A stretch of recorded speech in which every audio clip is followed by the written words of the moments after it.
σε όλα τα στελέχη της ομάδος, γιατί και μαθηματικά πλέον ο Απόλλων Πόντου έχει υλοποιήσει το βασικό του στόχο και μοναδικό θα έλεγα, διότι η διεκδίκηση της δεύτερης θέσης δημιουργήθηκε, δεν ήταν ποτέ μες στους στόχους μας. Συγχαρητήρια λοιπόν επαναλαμβάνω στους ποδοσφαιριστές και όλα τα στελέχη, τα οποία κατάφεραν 3 αγώνες πριν το τέλος να έχουν και μαθηματικά διασφαλίσει μία θέση μέσα στη δεκάδα.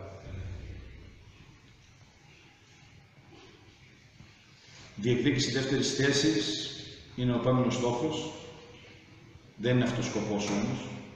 Είμαστε ήδη πολύ ευχαριστημένοι από αυτό που πέτυχαν τα στελέχη μας. Απλά αφού δημιουργήσαμε και αυτή την ευκαιρία θα τη διεκδικήσουμε και ό,τι καταφέρουμε.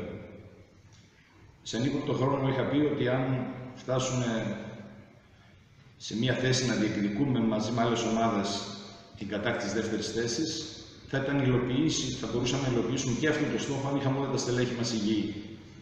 Δυστυχώς, σε αρνητική συγκυρία έχουμε σημαντικά στελέχη μας εκτός ομάδος, με τραυματισμούς, και γι' αυτό κρατάω μία επιφύλαξη κατά πόσο μπορούμε να πετύχουμε με υψηλά ποσοστά επιτυχία στη διεκδίκηση της δεύτερης θέσης.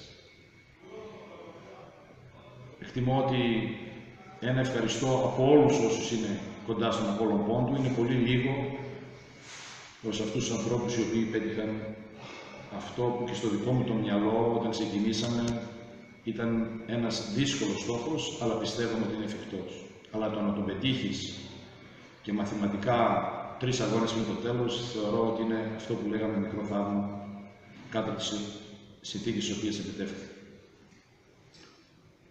Καλό κουράγιο στον Καραϊσκάκη, ο οποίος θα συνεχίσει να διεκδικεί να έχει μία θέση στο τέλος της περίοδου μέσα στη δεκάδα. Θεωρείτε ότι κλείνει και στόματο από σήμερα για κάποιους που μπορούν να είπαν διάφορα μέσα στην εβδομάδα να μην κυκλοθεί? Για πρώτη φορά στα αποδυτήρια, πριν έρθω εδώ, με πληροφόρησαν για κάποια ποσοστά στοιχήματος. Και για να είμαι ειλικρινής, γνώριζα ότι αυτό τα φήμη, γιατί από ό,τι μου είπαν αυτοί που γνωρίζουν ότι και από φήμη μπορεί να αλλάξουν τα ποσοστά. Αλλά αυτό ήταν ένα επιπρόσθετο βάρος και μια επιπρόσθετη ευθύνη για μας να κλείσουμε, όπως λέτε, στόματα. Αλλά μεταξύ μας δεν τίθεται τέτοιο θέμα. Είναι το τι, γιατί συνήθως όμως στη ζωή δεν της πράττεις αυτό που λες εσύ ότι δικαιούσε, αλλά αυτό που λένε οι άλλοι ότι δικαιούσε και αξίζει. Γι' αυτό ήταν και μία απάντηση σε όλους αυτούς. Και τώρα βλέποντας την βαθμολογία και τις 4 τελευταίες αγωνιστικές, είναι πιθανό να ο Απόλλων να μην είναι στη δεύτερη